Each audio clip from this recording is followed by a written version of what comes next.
I've been thinking this week about how often in life what we see in a situation depends on what we're looking for, right? What we're expecting to see, which made me think about Easter eggs. Anybody else out there paint or dye Easter eggs recently? A beloved tradition, right? We were painting eggs yesterday. Only I didn't realize until afterwards that apparently you're supposed to hard boil them. That's a thing, huh? Yeah, so alas. Anyways, so I have this egg. My wife painted this one. We have our own little egg that we're expecting soon in the coming months. She painted this egg, and we were talking about expectations. It still looks beautiful, right? Expectations of what...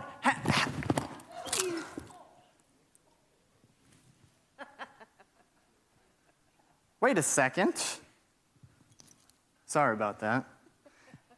What were you expecting to see when that happened? You might have been expecting some egg yolk to run all over my wife, no? Maybe? Maybe a little bit. I'm not a magician, I confess. I'm not particularly good at magic tricks. But part of my point this morning is that sometimes what we think we're going to see, what we're looking for, depends on what we're expecting to see. Now, I'm not comparing resurrection to this egg, to a magic trick this morning, but I do want to suggest that what we've seen in this text, in this scripture, is like this egg. Reduced, defined by our expectations of what we're supposed to see. And so this morning I want to crack open our expectations. I'm going to be a dad soon, so I have to be practicing these puns here. I want to crack open our expectations. And so rather than hearing what we're supposed to think we're supposed to hear, I want to invite us to hear it alongside Mary, to experience it with her as if for the first time, like you don't already know what's going to happen. What does resurrection look like for her? What does it mean for her? What does it do for her? Again, not is this a fact of history that I can wrap my mind around, but what is the truth that it opens us to? For before the sun had broken over the horizon on that first Easter morning, it was Mary Magdalene alone, that most faithful disciple who first arrived at Jesus' tomb. Not the men, but Mary Magdalene on a journey back to the evidence that her beloved Jesus was dead. Right? Mary goes to the tomb expecting to find what any of us would expect to find, the dead body of her beloved. Right? And when she realizes that Jesus' body is not there, she assumes logically what any of us would assume. Well, someone must have taken him. Why would someone take him? There's no thought of resurrection, no expectation, no hope that there's about to be this grand, glorious new beginning. And her grief turns to desperation, so she runs to get Peter and this other unnamed disciple, and they too, when they arrive, all they can see is the death of their beloved and the absence of God.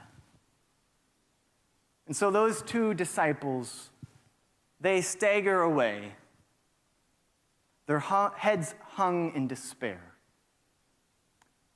But Mary can't bring herself to leave. Mary alone remains as her tears anoint the earth. And through blurry eyes and in between snot-filled sniffles, she hears this voice. "Dear woman, why are you crying? Who are you looking for?" And she turns and sees Jesus, but she's so overcome by her grief, by her expectations of what all this means, that she doesn't even recognize him. She mistakes him for a gardener of the grounds. Again, how often is what you see reduced to, limited by what you expect to find? There's a word for this. We call it a self-fulfilling prophecy. But resurrection isn't really a matter of belief or a fact. Like love, it is a truth we are invited to entrust ourselves to. It's a truth that we cannot truly know apart from doing so. And that's just it. What happened to Jesus is meant to happen to all of us. The same power, the Apostle Paul writes, the same power that raised Christ from the dead, it lives in you.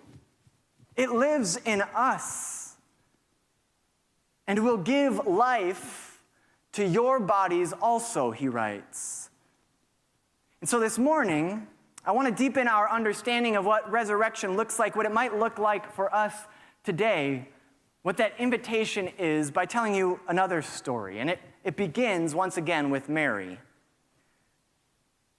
Again, a few weeks ago, we read this story of Lazarus being raised from the dead in John 11. We read it again this morning in parts.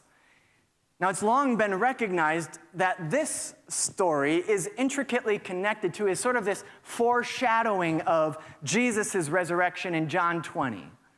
Right? John 11, as we know it, is about Lazarus and Martha and Mary.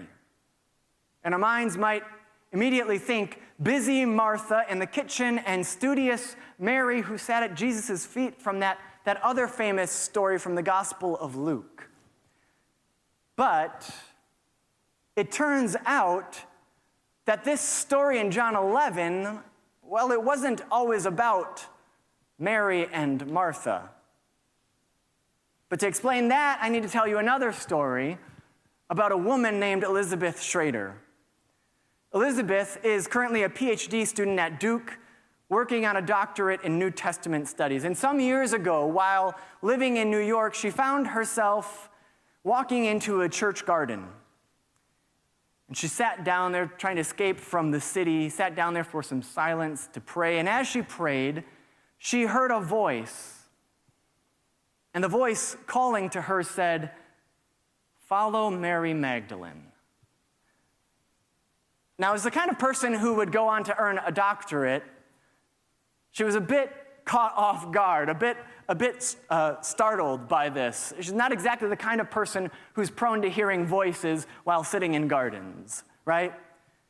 And in time, she began to feel this tug, this call to give up her career as a singer-songwriter and go, of all places, to seminary.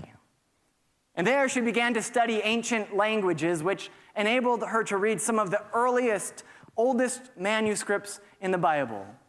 As I mentioned earlier, the earliest complete version of the New Testament, like in book form and binded book form, the earliest version comes from about the 300s. Everything before that was really just a scroll. It might include a single book. Again, the Gospel of John. Maybe a scribe would have added on a letter or two from the Apostle Paul, but it really was sort of smaller than the entire New Testament. And history, the wear and tear of time, has all but reduced many of these to literal scraps that might only have a few verses on them. Now, for her master's thesis, Elizabeth, still captivated by Mary Magdalene, chose to write about John 11.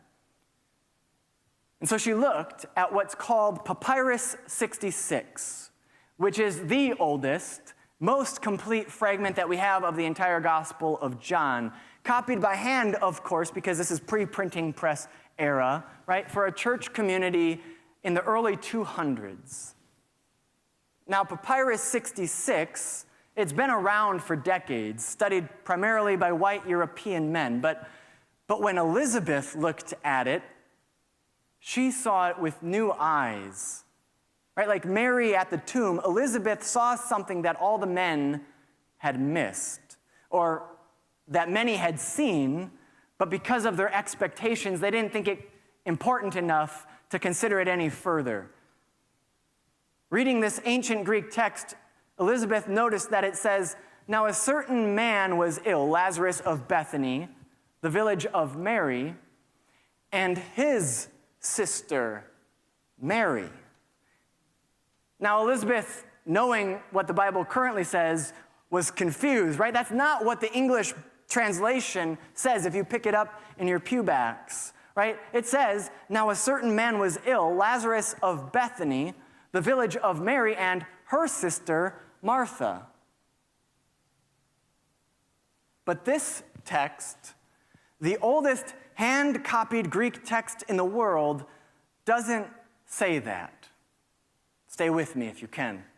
I swear, I promise these details are relevant and meaningful. It says, this oldest copy of the Gospel of John says, now a certain man was ill, Lazarus of Bethany at the village of Mary and his sister Mary. There's no Martha, just two Marys in this oldest version of the text. And so she's wondering, what the heck is going on here, right? So she starts digging into the text a bit further, and lo and behold, as she looks closer, she noticed that in this text, where it had originally had those two Marys, a scribe, later in the 4th century they've now discovered, had actually changed the text. On this hand-copied text, the second Mary, or Maria in Greek, had been slightly altered to say Martha, and the pronoun his had been altered to her. And so the sentence was no longer about Lazarus and his sister Mary, but Lazarus, Mary, and Martha.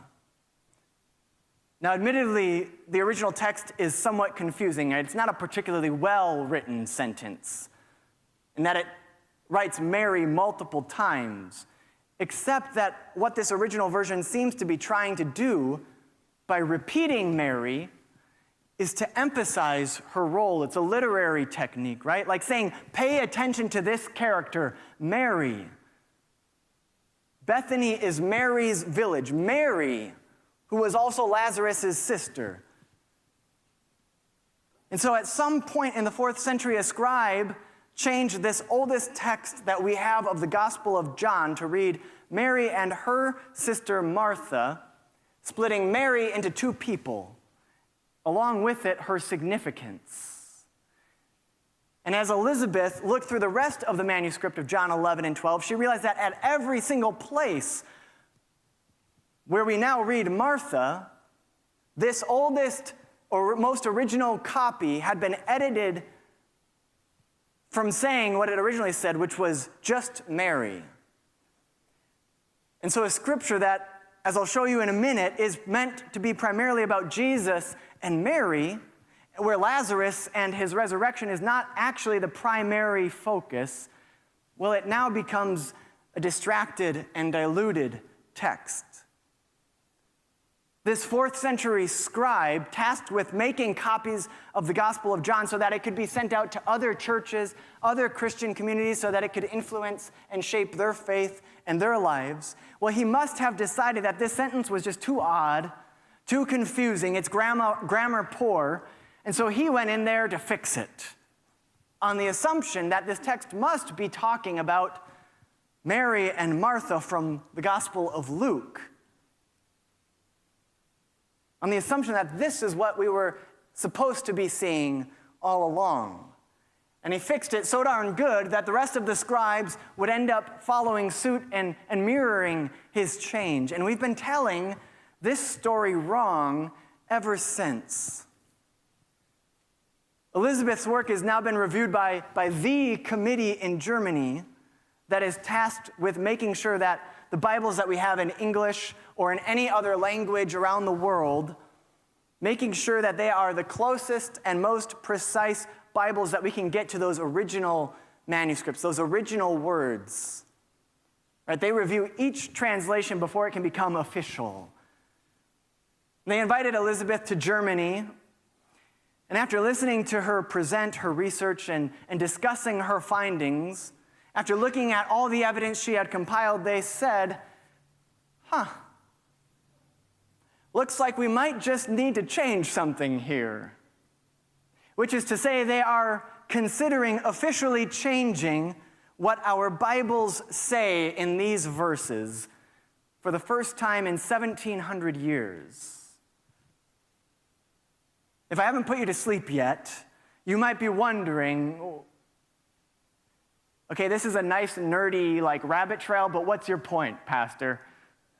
We're not all seminary students. What do we care? What does this have to do with us, with resurrection?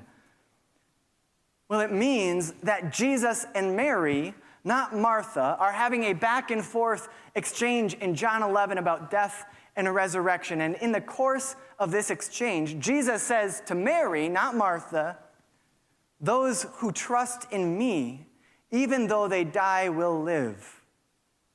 And everyone who lives and trusts in me, they will never die." Do you trust this, Mary?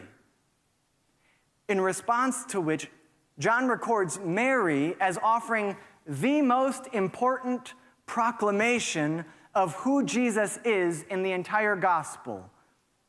"Yes, Lord," she responds, "I believe that you are the Messiah, the Son of God, the one who is coming into the world." Now that might sound somewhat like, duh, okay, sure. Didn't everybody believe that in Jesus' lifetime? Like, wasn't that common knowledge? No, it wasn't. The only other instance of this proclamation comes in the Gospels of Matthew, Mark, and Luke, and it is heard only on the lips of Peter. "Who do you say that I am?" Jesus asks the disciples. To which Peter alone responds, "You are the Messiah. You are the Son of the living God." And it's because of this proclamation that Jesus responds, "Blessed are you, Simon. I tell you, you are now Peter." And he is renamed Peter, which in Greek means the rock. And he goes on to say, "On this rock I will build my church," which you might know is the very reason that the Catholic Church gives for only ordaining men to the priesthood, right? And it also serves to undergird the logic in many evangelical churches that refuse to allow women to have leadership over men. But in the Gospel of John, obscured for 1,700 years, this most important Christological confession, my battery died, of course, right at the good part. To be continued.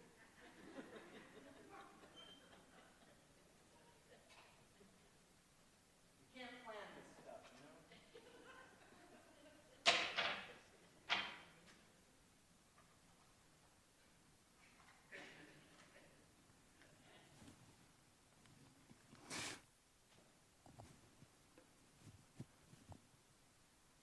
That is obscured for 1,700 years, this most important confession, affirmation, proclamation, it comes not from Peter. For this church and this Christian community, it came from Mary, Mary alone. But because this scribe had altered the text and put it on the lips of Martha, who is a minor character, it has never received much attention from male theologians. For after these words, Martha simply disappears from Scripture and from history. She is unimportant and unremembered. But as Diana Butler Bass, a church historian commenting on all of this, says, if it is in fact Mary who says this, then the Mary who shows up in John 11, like Peter, would not be an unremembered, insignificant Mary. This Mary, like Peter, would have been a central leader in the Jesus movement. Now, those paying attention to such things have long suspected that the Mary in this passage from John 11 was, in fact, Mary Magdalene. Which again means that for the church community that claimed the Gospel of John, the one who most fully saw Jesus for who he was, the one who most fully understood him and his message, it was not Peter or another male disciple, but a woman. It was Mary Magdalene, the very person that the Gospel of John places at the resurrection of Jesus in chapter 20. John is not creating an allusion to Mary and Martha in the Gospel of Luke, but to 9 chapters later in chapter 20. She with whom Jesus speaks in John 11 about resurrection becomes the very person who witnesses resurrection. She becomes the very person who is the apostle to the apostles, the first person to preach the good news of a life that overcomes death, of a hope so audacious that it refuses to be confined to tombs and despair, but right there, right in the midst of those tombs and the death and the despair, when and where all hope is lost, just when the future seems closed and we are ready to give up, right there, this woman, Mary, long dismissed by male theologians, just as she was by those male disciples when she first proclaimed the resurrection to them, she bears witness to a God who makes a way out of no way. And of course, it was a dismissed woman who first understood this. Of course, it would be a dismissed woman who'd be the first person to truly understand this powerful truth, who was the first to experience the same power that raised Christ from the dead, also raising her body, her life. Just as some early Christians held that it was Simon who sees beyond people's expectations into who Jesus was, so too Mary of Bethany seems to have been given the title of Magdala, which in Jesus' native Aramaic means tower.